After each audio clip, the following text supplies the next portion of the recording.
Oke, selamat datang di perkuliahan program MBKM Merdeka Belajar Kampus Merdeka. Eh, Program ini bekerja sama dengan Universitas Negeri Jember dengan Universitas Lambung Mangkurat, Prodi Geografi dengan Prodi Pendidikan Geografi. Materi kita untuk MBKM hari ini adalah kesempatan kerja dan produktivitas, yang mana materi ini akan disampaikan langsung oleh Ibu Dr. Norma Yuni Kartika bersama saya sendiri, Muhammad Effendi. Sebagaimana kita ketahui, apa itu penduduk dan apa itu angkatan kerja. Untuk lebih jelasnya, mari kita sajikan atau kita lihat video berikut. Badan Pusat Statistik BPS pada 21 Januari 2021 lalu merilis data resmi kependudukan Indonesia tahun 2020. Jumlah penduduk di Indonesia hingga September 2020 mencapai 270,2 juta jiwa yang didominasi oleh pria. Berita ini merupakan revisi dari berita data jumlah penduduk Indonesia yang kami tayangkan pada hari Sabtu tanggal 23 Januari 2021 lalu.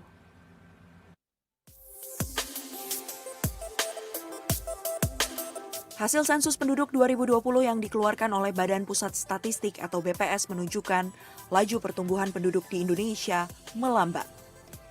Dari 1,49% pada periode 2000 hingga 2010 menjadi 1,25% pada periode 2010 hingga 2020. Walaupun melambat, jumlah penduduk Indonesia hingga September 2020 tercatat 270.203.917 jiwa. Ini artinya ada penambahan sebanyak 32,56 juta jiwa dibandingkan sensus penduduk tahun 2010.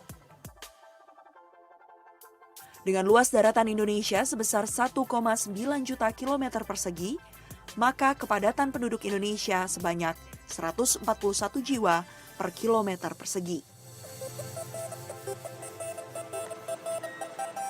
Komposisi penduduk paling banyak adalah pria, yakni 136,66 juta jiwa, atau sebanyak 50,58% dari total jumlah penduduk di Indonesia.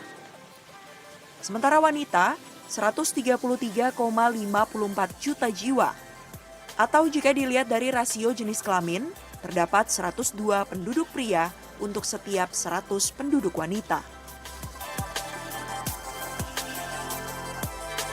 Menurut klasifikasi generasi, penduduk Indonesia didominasi generasi Z yang mencapai 27,94%, milenial 25,87%, dan generasi X sebanyak 21,88%.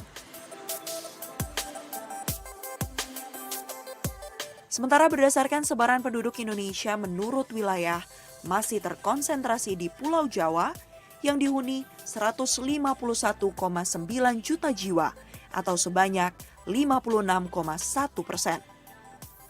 Sedangkan Maluku dan Papua adalah pulau dengan jumlah penduduk paling sedikit, hanya 3,17%. Sensus kependudukan ini menjadi penting untuk mendapatkan jumlah penduduk sesuai dengan domisili tempat tinggal. Hal ini akan membantu pemerintah pusat dan daerah dalam menyusun program-program kependudukan dan sosial. Oke anak-anak, bagaimana tanggapan kalian terkait video berikut?